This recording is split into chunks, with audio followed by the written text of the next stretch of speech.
കിരണ്ടി കല്യാണിയുടെ ഇന്നത്തെ നല്ലൊരു കഥ കേട്ടാലോ? അങ്ങനെ ഇന്നത്തെ കഥയില് കാർത്തിക പ്രകാശിന്റെ അടുത്തേക്ക് ചെല്ലുവാണ്. അച്ഛാന്ന് പറഞ്ഞിട്ട് ഓടിച്ചെന്ന് കെട്ടിപ്പിടിക്കണം. മോളെത്തിയോ? ഞാൻ ആകെപ്പാടെ ടെൻഷൻ അടിച്ചിരിക്കുമായിരുന്നു. ഒന്ന് വിളിക്കാൻ തുടങ്ങുമായിരുന്നു, ഇതുവരെയായിട്ടും കണ്ടില്ലെന്നൊക്കെ ഓർത്തിട്ട്. അച്ഛൻ വിഷമിക്കൊന്നും വേണ്ട, ഞാൻ ഇങ്ങോട്ടേക്ക് വന്നില്ലേന്ന് പറഞ്ഞു. എന്നാലും വരാതെ ഇരുന്ന് കഴിഞ്ഞപ്പോ ആകെപ്പാടെ ടെൻഷനായി. എന്തിനാ അച്ഛൻ ടെൻഷൻ അടിക്കുന്നത്? അത് മോളെ, ഒരുത്തൻ പുറത്തുണ്ടല്ലോ, അവൻ ദുഷ്ടനാണ്, അറിയാലോ. എന്ത് വേദം ചെയ്യാൻ മടിക്കാത്തവണ്ണ. അച്ഛൻ അതൊന്നും ഓർത്ത് വിഷമിക്കേണ്ട, ഇനി അവനെ കൊണ്ട് ഒരു ശല്യം ഉണ്ടാകത്തില്ലെന്ന് പറഞ്ഞു. അതെ, കിരണിന്റെ രതീഷൊക്കെ ഇതൊക്കെ തന്നെയാ പറയണേ. പക്ഷെ എനിക്കെന്തോ അത്രയ്ക്ക് അങ്ങോട്ട് വിശ്വസിക്കാൻ പറ്റുന്നില്ല എന്ന് പറഞ്ഞു. അല്ല, അവൻ എന്തേന്ന് ചോദിച്ചു. പുതുമണവാളൻ ഇവിടെ ഉണ്ടെന്ന് പറയണം. അവനെ ഒന്ന് കാണണം. അല്ല മോളെ, ആ ദിലീപിന്റെ കൂട്ടുകാരൊക്കെ പോയെന്ന് ചോദിച്ചു.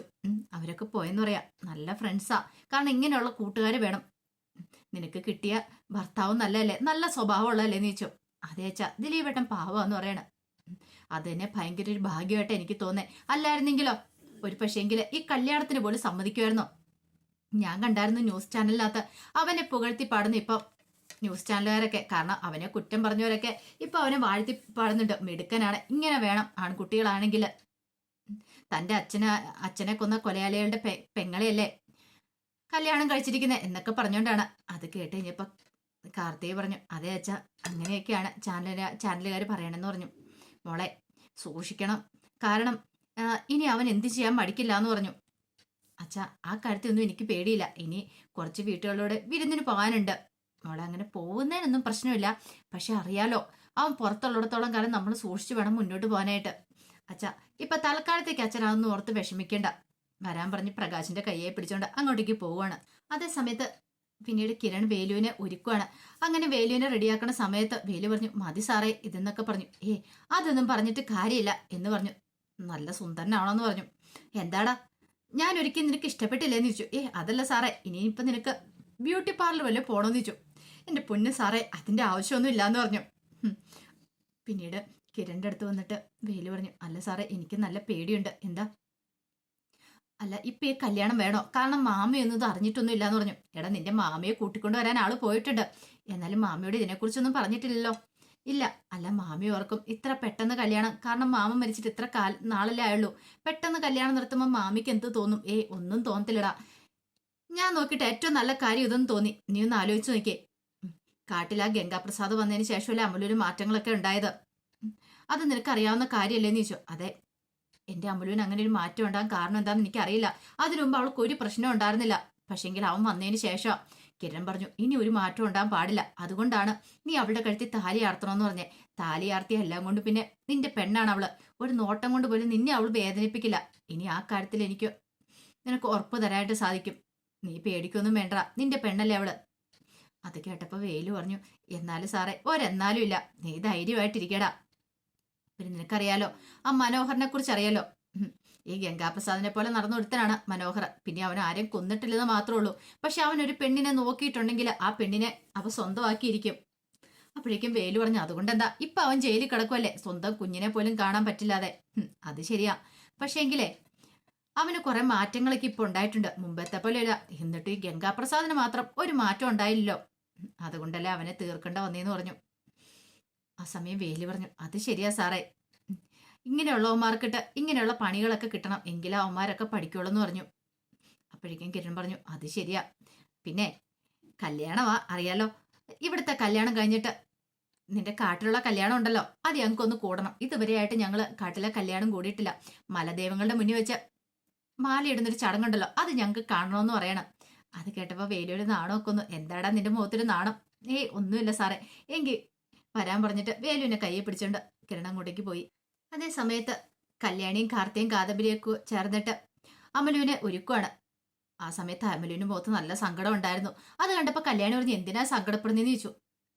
ആ സമയത്ത് കാദംബരി പറഞ്ഞു, ഇതിനേക്കാളും വലിയ സങ്കടമായിട്ടിരുന്ന ഒരാളുണ്ടായിരുന്നു ഇവിടെ, ഈ നിൽക്കുന്ന കാർത്തികേച്ചി. എന്നിട്ട് എന്തായി? ഇപ്പൊ കണ്ടില്ല എന്തൊരു സന്തോഷം ആ മുഖത്തൊന്ന് നോക്കിക്കേ.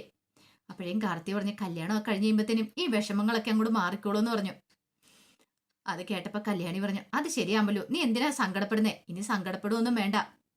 നിന്റെ വേലുവിന്റെ കല്യാണം ആ കാവ്യ വെച്ച് അതിമനോഹരമായിട്ട് ഞങ്ങൾ നടത്തും. പിന്നെ നിങ്ങളുടെ കാട്ടിലുള്ള വിവാഹം ഉണ്ടല്ലോ, അതിനു വേണ്ടുന്ന ഒരുക്കങ്ങളൊക്കെ കിരണേണ്ട എന്താന്ന് വെച്ചാൽ ചെയ്യും. പറഞ്ഞാൽ മാത്രം മതി. ഞങ്ങൾക്ക് എല്ലാവർക്കും അത് കൂടണമെന്ന് ആഗ്രഹമുണ്ട്. അവിടെ ചെന്ന് കഴിയുമ്പോൾ ഒരു കാര്യമുണ്ട്, അവിടെ എന്താണെങ്കിലും ഹണിമൂൺ ട്രിപ്പ് ആയിരിക്കും എന്ന് പറഞ്ഞു. അത് കേട്ട് കഴിഞ്ഞപ്പം കാദംബരി ചോദിച്ചു, ആരുടെ? "ഹ, ഇവിടെ ചിലരൊക്കെ ഈയിടെ കല്യാണം കഴിഞ്ഞവരുണ്ടല്ലോ, അവരുടെ ഹണിമൂൺ ട്രിപ്പ് ആയിരിക്കും എന്ന് പറഞ്ഞു. അപ്പോഴേക്കും കാർത്തി ചോദിച്ചു, ഞങ്ങളുടെയോ? കാട്ടിലോ? അതെന്താ വെച്ചാൽ കാട്ടില്? അവിടെ റൂമൊക്കെ ഉണ്ട്, ഗസ്റ്റ് ഹൗസ് ഒക്കെ ഉണ്ടെന്നാ വേലു പറഞ്ഞെന്ന് പറഞ്ഞു. ആഹാ, അങ്ങനെയൊക്കെ ഉണ്ടോ? അതെ, ഞങ്ങൾക്ക് ഗസ്റ്റ് ഹൗസ് ഒന്നും വേണമെന്നില്ല, അമലുവിന്റെ വീടുണ്ടല്ലോ അത് മതി എന്ന് പറഞ്ഞു. അപ്പോഴേക്കും അമലു പറഞ്ഞു, അവിടെ അത്രയ്ക്ക് സൗകര്യമൊന്നും ഇല്ലാന്ന് പറഞ്ഞു. അതേ, ഉള്ള സൗകര്യമൊക്കെ മതി എന്ന് പറഞ്ഞു. അപ്പോഴേക്കും കല്യാണി പറഞ്ഞു, നമുക്കുള്ള റൂമൊക്കെ അവിടെ അറേഞ്ച് ചെയ്തിട്ടുണ്ട്, എല്ലാ കാര്യങ്ങളും സെറ്റ് ചെയ്തിട്ടുണ്ട് കിരണേട്ടന്. എന്താണെങ്കിലും കാട്ടിലെ കല്യാണത്തിന് പോകുന്ന സമയത്ത് നമുക്ക് എല്ലാവർക്കും കൂടെ അടിച്ചു പൊളിക്കാം. അവിടെ വേണമെങ്കിൽ ദിലീപേട്ടനും കാർത്തേച്ചിക്കും 1-2 ദിവസം കഴിയുകയും ചെയ്യാം. ഞങ്ങൾ ഇങ്ങോട്ടേക്ക് തിരിച്ചു പോരുമെന്ന് പറഞ്ഞു. അത് കേട്ടപ്പോൾ അമലുവിന് സന്തോഷമായി. പിന്നീട് അമലുവിനോട് പറഞ്ഞു, അതെ, ഞങ്ങളെ കല്യാണമൊന്നും കൂട്ടില്ല, ഞങ്ങൾ വരുന്നോണ്ട് നിനക്ക് ബുദ്ധിമുട്ടൊന്നും ഇല്ലോ അല്ലേന്ന് ചോദിച്ചു. എന്ത് ബുദ്ധിമുട്ട് എന്ന് പറയണ. അപ്പോഴേക്കുമാണ് അമലുവിന്റെ അമ്മ വരുന്നേ. അമലുവിന്റെ അമ്മയെ കണ്ടു കഴിഞ്ഞപ്പോഴത്തേനും അമലുവിന്റെ കണ്ണൊക്കെ നിറഞ്ഞു വന്നു. ഈ സമയത്ത് വള്ളി വന്നിട്ട് പറഞ്ഞു, എനിക്ക് ആകെപ്പാടെ പേടിയുണ്ടായിരുന്നു, രതീഷ് സാർ എന്നെയും കൂടി കൂട്ടിക്കൊണ്ട് വന്നേ. ഇവിടെ വരുന്നോടം വരെ എന്നോട് കാര്യങ്ങളൊന്നും പറഞ്ഞില്ല, ഇപ്പോഴാ സമാധാനമായത്. എന്തേലും ആപത്ത് സംഭവിച്ചോ എന്നൊക്കെ ഞാൻ ഭയന്നാ വന്നേന്ന് പറഞ്ഞു.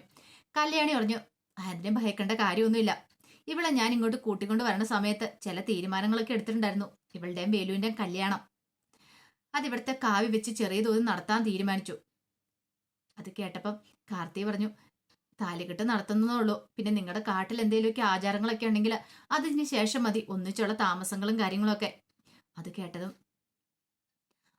വള്ളി പറഞ്ഞു, എനിക്കിപ്പം സന്തോഷമായി, എന്നാലും ഒരു കാര്യം ഓർത്തിട്ട് വിഷമമുണ്ട്, ഇതൊക്കെ കാണാനായിട്ട് അദ്ദേഹം ഇല്ലല്ലോ എന്ന് മാത്രം. ഉണ്ടായിരുന്നെങ്കിൽ എത്രമാത്രം സന്തോഷിച്ചേനം. ശരിക്കും ആ ദുഷ്ടൻ ഇല്ലാതാക്കി കളഞ്ഞില്ലേ എന്ന് പറഞ്ഞു. അപ്പോഴേക്കും അമലുവിന്റെ കണ്ണൊക്കെ നിറഞ്ഞൊഴുകി. ഈ സമയം കല്യാണി പറഞ്ഞു, എന്തിനാ കരയണേ, സങ്കടപ്പെടലെന്നൊക്കെ പറഞ്ഞ് ആശ്വസിപ്പിക്കുകയാണ്. പള്ളി പറഞ്ഞു, എങ്ങനെ സങ്കടം തോന്നായിരിക്കും മോളെ, അതുപോലെയുള്ള കാര്യങ്ങളൊക്കെ അല്ലേ സംഭവിച്ചേ. അവിടെ കുടിയിലുള്ള ആൾക്കാർക്ക് പോലും ഇതുവരെ ആയിട്ടും അദ്ദേഹത്തിന്റെ മരണം പെട്ടെന്ന് ഉൾക്കൊള്ളാൻ സാധിച്ചിട്ടില്ല. കാരണം എല്ലാവർക്കും ഒരു വല്ലാത്തൊരു ബുദ്ധിമുട്ടാ, ഇത്ര പെട്ടെന്ന് മരിച്ചു പോയല്ലോ എന്ന് ഓർത്തിട്ട്. എന്ത് ചെയ്യാനാ, പറഞ്ഞിട്ട് കാര്യമില്ല എന്നൊക്കെ പറഞ്ഞ് വിഷമിക്കുകയാണ്. ആ സമയം കാർത്തി പറഞ്ഞു, ഇങ്ങനെ സങ്കടപ്പെട്ട് കരഞ്ഞിട്ട് കാര്യമില്ല, സന്തോഷിക്കേണ്ട ഒരു ദിവസമല്ലേ.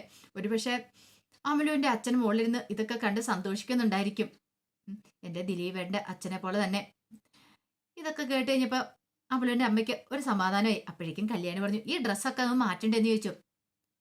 ഡ്രസ്സ് മാറ്റണം? അതെ, അമലുവിന്റെ അമ്മയുടെ സാരിയൊക്കെ മാറ്റണം, വേറെ നല്ല അടിപൊളി സാരിയൊക്കെ ഉടുക്കണമെന്ന് പറഞ്ഞു. അപ്പോഴേക്കും വള്ളി പറഞ്ഞു, അത് വേണ്ട മോളെ, എനിക്ക് അങ്ങനെ സാരി ഉടുത്ത് ശീലമൊന്നും ഇല്ലാന്ന് പറഞ്ഞു.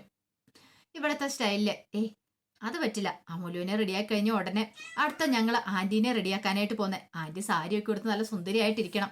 കാർത്തി പറഞ്ഞു, അത് ശരിയാ, ഫോട്ടോസൊക്കെ എടുക്കണ സമയത്തെ നല്ല സുന്ദരിയായിട്ട് നിൽക്കണം. പിന്നെ ഇതൊക്കെ നോക്കി കഴിയുമ്പോൾ നമ്മുടെ മനസ്സിന് ഒരു സന്തോഷമൊക്കെ ഉണ്ടാവും, ഇത് ഇപ്പോഴത്തെ ഓർമ്മകളൊക്കെ അല്ലേ എന്നൊക്കെ ചോദിക്കുകയാണ്. അങ്ങനെ അവര് സന്തോഷിക്കുകയാണ്. ഈ സമയത്തൊക്കെ അമലുവിന് നല്ല വിഷമം ഉണ്ടായിരുന്നു, തന്റെ അച്ഛനും കൂടെ ഉണ്ടെങ്കിലോ എന്നൊരു ചിന്തയൊക്കെ മനസ്സിലേക്ക് വരുന്നുണ്ടായിരുന്നു. അങ്ങനെ കുറെ സമയം കഴിഞ്ഞപ്പോൾ വേലുവിനെയും അമലുവിനെയും കൂട്ടിക്കൊണ്ട് കിരണും കല്യാണി കാർത്തി അവരെല്ലാരും കൂടെ ആ കാവലി ആ ക്ഷേത്രത്തിലേക്ക് വരുവാണ്.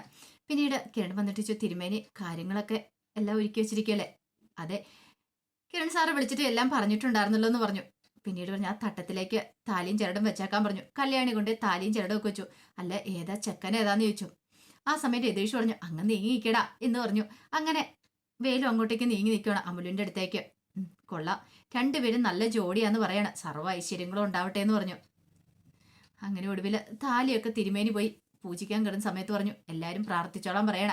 അങ്ങനെ പ്രാർത്ഥന എല്ലാം കഴിഞ്ഞ് വന്നു കഴിഞ്ഞപ്പോൾ താലി എടുത്ത് കൊടുത്തോളാൻ പറഞ്ഞു. കല്യാണിയാണ് താലി എടുത്ത് കൊടുക്കുന്നത് വേലുവിന്റെ കയ്യിലേക്ക്. വേലു അമലുവിന്റെ കഴുത്തിൽ താലി ചാർത്തുവാണ്. എല്ലാവർക്കും സന്തോഷമായി. അപ്പൊ അതിനു മുമ്പ് ദക്ഷിണ മേടിക്കേണ്ടവരുടെ കയ്യിൽ നിന്ന് ദക്ഷിണ മേടിച്ചിട്ടുണ്ടായിരുന്നു. കിരണിന്റെയും കല്യാണിന്റെയും അമലുവിന്റെ അമ്മയുടെ എല്ലാവരുടെയും കയ്യിൽ നിന്ന് ദക്ഷിണയൊക്കെ മേടിച്ചിട്ടാണ്, അല്ല ദക്ഷിണയൊക്കെ കൊടുത്തിട്ടാണ് കല്യാണത്തിന് നിൽക്കുന്നത്.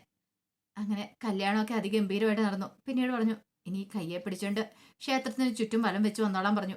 അങ്ങനെ അവര് വലം വെക്കാൻ പോവാണ്. ആ സമയത്ത് വള്ളിയുടെ കണ്ണൊക്കെ നിറഞ്ഞു വന്നു. കിരണിനോടും കാർത്തിയോടും പറഞ്ഞു, ഇതൊന്നും ഞാൻ ഒരിക്കലും പ്രതീക്ഷിച്ചില്ല, എനിക്കിപ്പോഴും വിശ്വസിക്കാൻ പറ്റുന്നില്ല എന്ന് പറഞ്ഞു. അപ്പോഴേക്കും കല്യാണി പറഞ്ഞു, ആന്റി ഇതൊന്നും ഓർത്ത് ഇനി വേറൊന്നും ഓർത്ത് സങ്കടപ്പെടണ്ട, സന്തോഷിക്കുകയല്ലേ ചെയ്യണ്ടേ, ഒന്ന് ആലോചിച്ച് നോക്കിയേ. ഈ പറയുന്ന വേലുവിനാണെങ്കിലും അമലുവിനാണെങ്കിലും ഇവിടെ എന്തെങ്കിലും ജോലി കൊടുക്കാന്ന് പറഞ്ഞു. കാട്ടിൽ നിന്ന് ഇങ്ങോട്ടേക്ക് പോരാൻ പറഞ്ഞു. പക്ഷെ അവരതൊന്നും കേൾക്കുന്നില്ല. ഇത്രയെങ്കിലും ഞങ്ങൾ ചെയ്തു കൊടുക്കണ്ടേ. കിരൺ പറഞ്ഞു, കാർത്തികയുടെ കല്യാണത്തിന് എല്ലാത്തിനും ഓടി നടന്ന വേലും അമലും ഒക്കെ എല്ലാ ജോലികളും ചെയ്ത അവരൊക്കെ തന്നെയാ, അവർക്ക് വേണ്ടി ഞങ്ങൾ എന്തെങ്കിലുമൊക്കെ ചെയ്തു കൊടുക്കണ്ടേന്ന് ചോദിച്ചു. ഇനി ഒന്നും ഓർത്ത് ആൻറ്റി വിഷമിക്കൊന്നും വേണ്ട. എന്നാലും ഇതൊക്കെ കാണാനായിട്ട് കാട്ടുമൂപ്പനെല്ലോന്ന് ഓർക്കുമ്പോൾ ഒരു വിഷമം. സാരമില്ല ആൻറ്റി, അദ്ദേഹം ഇതൊക്കെ കണ്ട് സന്തോഷിക്കുന്നുണ്ടായിരിക്കും എന്ന് പറഞ്ഞു. അങ്ങനെ അവർ വലം വെച്ച് പ്രാർത്ഥിച്ച് അങ്ങോട്ട് വരുവാണ്. പിന്നീട് കല്യാണി പറഞ്ഞൊരു കാര്യം ചെയ്യുക, ഒന്നുകൂടെ ദൈവത്തെ വിളിച്ച് പ്രാർത്ഥിച്ചോളാൻ പറയണം. അങ്ങനെ കണ്ണടച്ച് അവർ വീണ്ടും പ്രാർത്ഥിക്കുകയാണ്. അതിനുശേഷം കിരൺ പറഞ്ഞു, എന്നാ നമുക്ക് പോയാലോ, സദ്യയൊക്കെ ഒരുക്കിയിട്ടുണ്ട്, അതൊക്കെ കഴിക്കണമെന്ന് പറയണം. അങ്ങനെ അവരെല്ലാരും കൂടെ സന്തോഷത്തോട് കൂടിയിട്ട് അങ്ങോട്ടേക്ക് പോവുകയാണ്. ആ പോകുന്ന സമയത്ത് കാദംബരി പറഞ്ഞു, എനിക്ക് നല്ല പേടിയുണ്ട്. എന്തിനാ പേടിക്കണമെന്ന് രതീഷ് ചോദിച്ചു. അല്ല, ഇനിയിപ്പോ ആ ഗംഗാപ്രസാദ് എങ്ങാനും വരുവോന്നേ. അതൊന്നും ഓർത്ത് പേടിക്കണ്ട, അവൻ ഇനി വരാൻ പോകുന്നില്ലെന്ന് പറയണേ. വരാൻ പോകുന്നില്ലെന്നോ? അതെങ്ങനെ രതിയേട്ടനറിയാം? അല്ല, അത് പിന്നെ അവനിനിയിപ്പോ വരത്തൊന്നും ഇല്ലെന്നേ, കല്യാണം കഴിഞ്ഞില്ലേ, അപ്പൊ അവനിനിയിപ്പം വന്നാലും കാര്യമില്ലെന്ന് അവന് തോന്നിയിട്ടുണ്ടായിരിക്കും. അതുകൊണ്ടാ കിരൺ പെട്ടെന്ന് കണ്ണടിച്ച് കാണിച്ചായിരുന്നു രതീഷിനെ. രതീഷ് അറിയാതെ പറയാൻ പോയതാണ്. അവൻ തീർന്നു പോയെന്നുള്ള കാര്യം കിരണ പെട്ടെന്ന് വിലക്കിയതുകൊണ്ടാണ് പറയാതിരുന്നേ. അപ്പോഴേക്കും കല്യാണി പറഞ്ഞു, എന്താണെങ്കിലും അവനെ നമുക്ക് വിശ്വസിക്കാൻ പറ്റില്ല. ഏത് രൂപത്തിലും അവൻ ചിലപ്പോൾ വന്നെന്നിരിക്കും. അതുകൊണ്ട് നമ്മൾ സൂക്ഷിച്ചും കണ്ടും വേണം പോവാനെന്നൊക്കെ പറയാണ്. അപ്പൊ അതിന്റെ വിശേഷങ്ങളൊക്കെ നമ്മളിന്ന് കാണുന്നത്. ഇതിന്റെ ബാക്കി വിശേഷങ്ങളുമായിട്ട് വൈകുന്നേരത്തെ പ്രമോയി വരാട്ടോ. ഒരിക്കൽ കൂടി എല്ലാവർക്കും ശുഭദിനം നേർന്നുകൊണ്ട് നിർത്തുന്നു. നന്ദി.